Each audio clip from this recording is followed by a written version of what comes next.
Hello students, welcome back.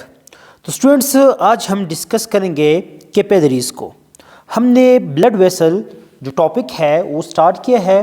हमने कहा blood vessel हमारे पास ऐसे क्लोज्ड चैनल्स है कि जिसमें ब्लड फ्लो करता है और पूरी जिस्म में डिस्ट्रीब्यूट होता है। तो ऑलरेडी हम आर्टरीज को डिस्कस कर चुके हैं। आज हम कैपिलरीज को डिस्कस करेंगे। तो स्टूडेंट्स, जो कैपिलरीज है ये हमारे पास स्मॉलेस्ट ब्लड वेसल है इन द बॉडी, जिसमें फॉर्मिंग आ नेटवर्क, जो क्या बनाता है, एक नेटवर्क बनाता है।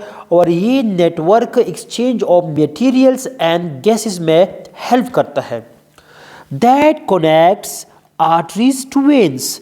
तो स्टूडेंट्स, आर्टरीज और वेन्स के बीच में हमारे पास एक नेटवर्क है ब्लड वेसल का, जो कि बहुत ही थिन वॉल से बना है। इस नेटवर्क को हम कहते हैं कैपिलरीज। डायमीटर की बात की जाए स्टूडेंट्स, तो इनका डायमीटर रहता है 8 से लेकर 10 मिलीमीटर इनका डायमीटर रहता है। स्टूडेंट्स, स्ट्रक्चर की बात की जाए तो ये हमारे पास they have walls that are only one cell thick. Student, जो इनकी वॉल है इसमें सिर्फ a single layer of endothelial cell पाया जाता है। इस प्रीवियस लेक्चर में हमने आर्टरीज का कहा था।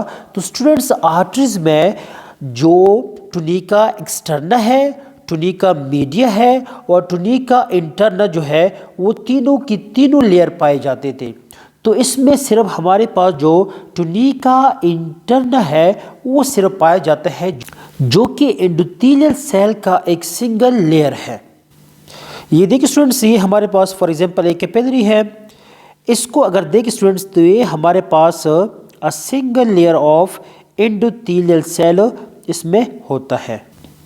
नेक्स्ट देखते हैं स्टूडेंट्स, जो कैपिलरीज है दे आर वेरी परमेएबल। अब देखिए स्टूडेंट्स, जो कैपिलरी है वो परमेएबल क्यों है? Due to their unique structure and function. For example कैसे स्टूडेंट्स, जो कैपिलरी है ये बहुत थिन वॉल है। तो ये थिन वॉल क्या करते हैं, इसमें जो एक्सचेंज ऑफ मॉलिक्यूल्स है तो वो इजीली डिफ्यूज हो सकते हैं।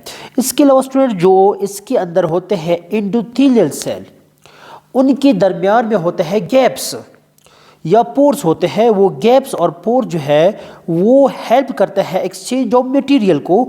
तो इस वजह से ये क्या है, हमारे पास परमेएबल है। इसके अलावा स्टूडेंट्स, अगर बात की जाए, कुछ कैपिलरीज में पाए जाते हैं फेनेस्ट्रेशंस। जो फेनेस्ट्रेशन है स्टूडेंट्स, वो हमारे पास स्मॉल पोर्स होते हैं एंडोथेलियल सेल के, और ये भी एक्सचेंज ऑफ मटेरियल्स में हेल्प करता है। तो स्टूडेंट्स, ये हमारे पास कुछ रीजंस थे, इनकी वजह से जो कैपिलरीज है वो क्या है, परमेएबल है। और इस कैपिलरीज का काम क्या है स्टूडेंट्स? चूंकि ये परमेएबल है तो ये करते हैं exchange of water, oxygen, dissolve nutrients and waste product in between capillaries and the cell of the tissue. तो स्टूडेंट, जो कैपिलरीज है इनका काम क्या है? फॉर एग्जांपल स्टूडेंट्स, ये हमारे पास क्या है, मुख्तलिफ सेल्स है। एक कैपिलरीज एक टिश्यू में आई है। तो ये जो कैपिलरीज है ये बहुत क्या है, परमेएबल है। इसके अंदर थिन वॉल है। तो इसमें क्या होता है कि जो डिजॉल्व न्यूट्रिएंट्स है वो इस कैपिलरी से डिफ्यूज होके इस सेल में चले जाते हैं। इसके अलावा स्टूडेंट, जो हमारे पास इसके अंदर जो ऑक्सीजन है फॉर एग्जांपल, वो इस कैपिलरीज में हाई कॉन्सेंट्रेशन में होते हैं। और सेल में जो ऑक्सीजन है इस सेल में वो क्या होता है, लो होता है। और इस सेल में जो अमाउंट ऑफ कार्बन डाइऑक्साइड है वो क्या है, ज़्यादा है। तो गैसेस हमेशा हाई कॉन्सेंट्रेशन से लो कॉन्सेंट्रेशन में आते हैं। तो जो कार्बन डाइऑक्साइड है वो सेल से डिफ्यूज़ होकर इस कैपिलरी में आते हैं। तो स्टूडेंट, जो हमारे पास ऑक्सीजन है वो इस कैपिलरी से डिफ्यूज़ होकर सेल में चले जाते हैं। तो जो कैपिलरीज स्टूडेंट्स, ये हमारे पास ये जो नेटवर्क है इसका मेन काम क्या है? इसका मेन काम ये है कि ये एक्सचेंज ऑफ मटेरियल कर सके या एक्सचेंज ऑफ गैसेस कर सके between the blood and the body different tissues. इसके लिए स्टूडेंट देखते हैं कैपिलरी इज सो थिन, जो कैपिलरी है वो क्या है, बहुत ज़्यादा थिन है, that only one RCB passes through it at a time, releasing its oxygen by diffusion to the cell। तो स्टूडेंट्स जो कैपिलरी है वो बहुत ही ज़्यादा थिन है और इसमें एक टाइम पर, at a time, for example हमारे पास क्या है, कैपिलरी है, तो इसमें एट अ टाइम सिर्फ और सिर्फ एक रेड ब्लड सेल गुजर सकता है। तो ये इतनी थिन है कि इसमें सिर्फ एक टाइम पर एक ही आरसीबी ये पास हो सकता है।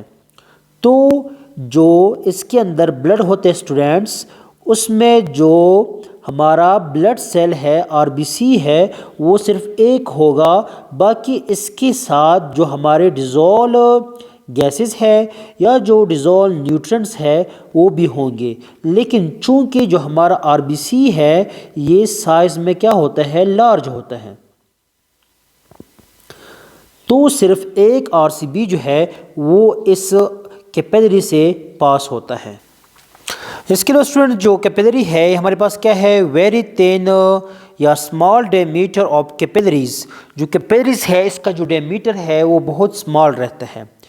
Provides ample time to the blood for exchange of materials.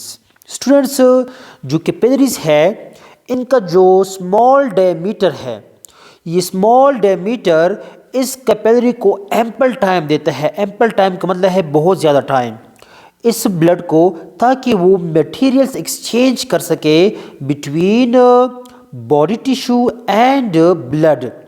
अब देखिए स्टूडेंट्स, जो थिन डायमीटर है ये किस तरह एम्पल टाइम प्रोवाइड करता है, किस तरह एक्सचेंज ऑफ मटेरियल में हेल्प करता है। तो स्टूडेंट जो स्मॉल डायमीटर है कैपिलरीज का, इसका फ़ायदा ये है इसके अंदर सरफेस एरिया ज़्यादा होता है।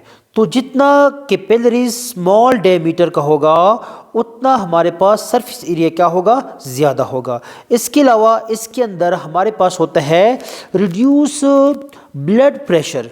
अब इसके अंदर जो ब्लड प्रेशर है वो रिड्यूस क्यों होता है, आगे जब हम ये प्री कैपिलरी स्पिंडल पढ़ेंगे तो इसमें हम डिस्कस करेंगे।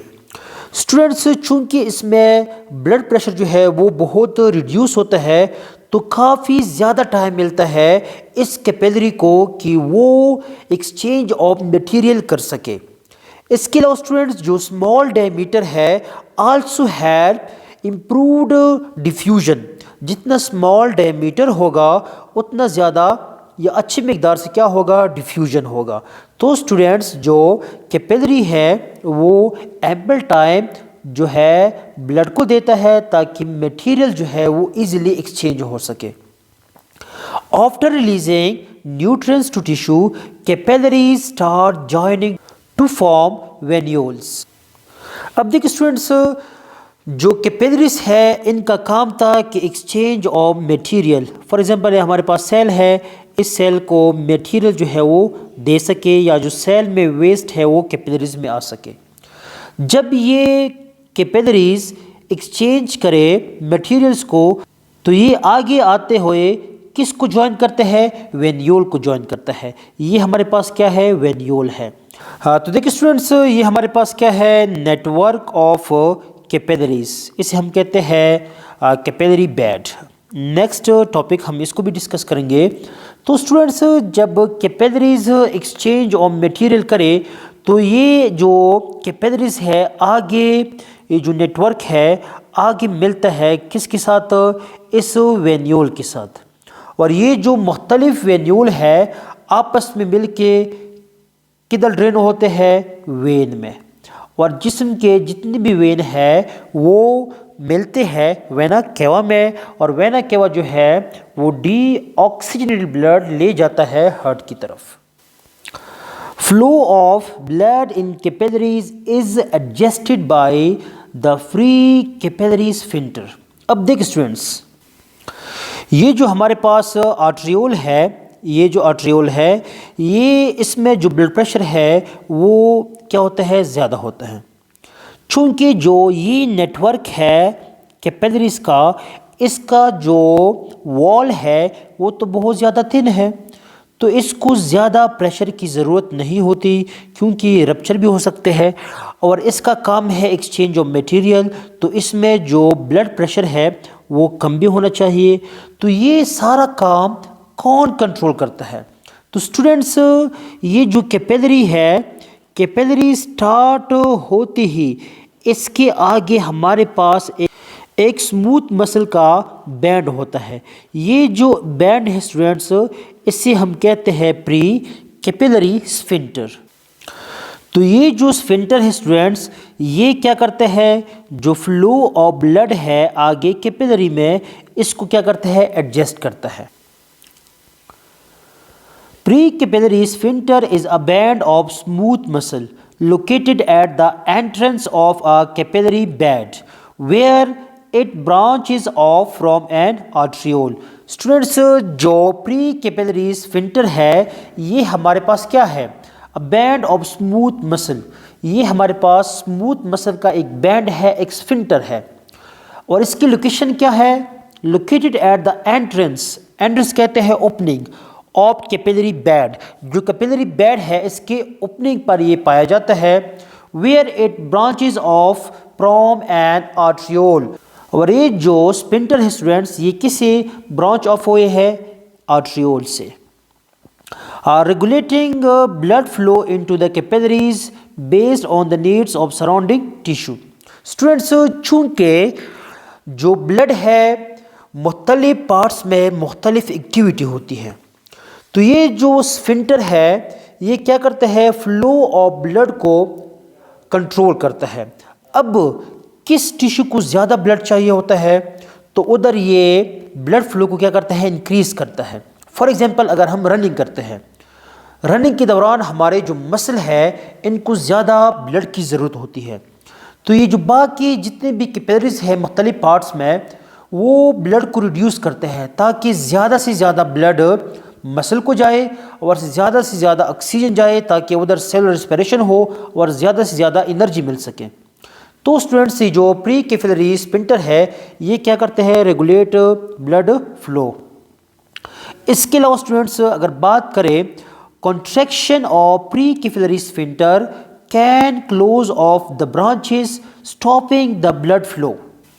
अब देखिए स्टूडेंट्स, अगर ये जो बैंड है ये कॉन्ट्रैक्ट हो जाए तो ये आगे ब्लड को जाने नहीं देता। तो इसकी जो कॉन्ट्रैक्शन है, इनकी कॉन्ट्रैक्शन की वजह से जो ब्लड फ्लो है आगे कैपिलरीज में वो स्टॉप हो सकती है। इफ स्फिंक्टर इज डैमेज और कैन नॉट कॉन्ट्रैक्ट।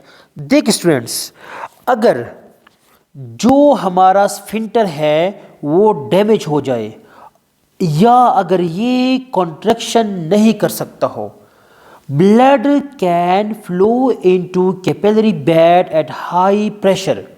स्टूडेंट्स, अगर हमारा ये जो स्फिंक्टर है वो ख़राब हो जाए या वो कॉन्ट्रैक्ट ना करे तो क्या होगा, जो ब्लड फ्लो है वो कैपिलरी में जाएगा लेकिन हाई प्रेशर के साथ। क्योंकि जब स्फिंक्टर सही होता है, इसमें कोई ख़राबी नहीं होती, डैमेज नहीं होता, तो ये जो प्री कैपिलरी स्फिंक्टर है यही स्फिंक्टर क्या करता है, जो प्रेशर है उसको रिड्यूस करता है। ज़्यादा जो प्रेशर है आर्ट्रियोल्स में उसको ये कंट्रोल करता है ताकि लो प्रेशर के साथ आगे ब्लड कैपिलरी में जाए और एक्सचेंज ऑफ मटेरियल हो। लेकिन जब हमारा ये स्फिंक्टर डैमेज हो जाए तो जो ब्लड फ्लो है कैपिलरी बेड में वो हाई स्पीड से होता है। When capillary pressures are high, जब कैपिलरीज में प्रेशर हाई होता है तो इस वजह से क्या होता है, fluid passes out of the capillaries into the interstitial space and oedema or fluid accumulation is resulted. Students, जब हमारा ये स्फिंक्टर ख़राब हो जाए तो कैपिलरीज में हाई ब्लड प्रेशर के साथ ब्लड जाता है। इस वजह से क्या होगा, जो हमारा फ्लूइड है वो भी कैपिलरी से बाहर आएगा इंटरस्टिशियल स्पेस में। उधर क्या काज करेगा, इंटरस्टिशियल फ्लूइड काज करेगा और इस फ्लूइड की वजह से स्वेलिंग होगी। उस स्वेलिंग को हम कहते हैं एडिमा। तो स्टूडेंट्स नेक्स्ट हम देखते हैं functions of capillaries. Delivering oxygen and nutrients, removing waste, connecting arteries and veins, exchanging oxygen and nutrients, helping organ function। तो स्टूडेंट्स ये जो डेंस नेटवर्क है कैपिलरीज का, इस डेंस नेटवर्क ऑफ कैपिलरीज की वजह से जो सरफेस एरिया है वो ज़्यादा होता है। तो जितना ज़्यादा डेंस नेटवर्क होगा उतना ज़्यादा सरफेस एरिया होगा, और जितना ज़्यादा सरफेस एरिया होगा उतने ज़्यादा जो मटेरियल्स है वो एक्सचेंज होंगे between the body cell and blood rapidly. तो होप स्टूडेंट्स आप लोगों को कैपिलरीज का जो स्ट्रक्चर है और इनकी जो फंक्शन है इनकी समझ आ गई होगी। इंशाल्लाह नेक्स्ट लेक्चर में हम वेन्स को डिटेल से डिस्कस करेंगे। अल्लाह हाफिज़।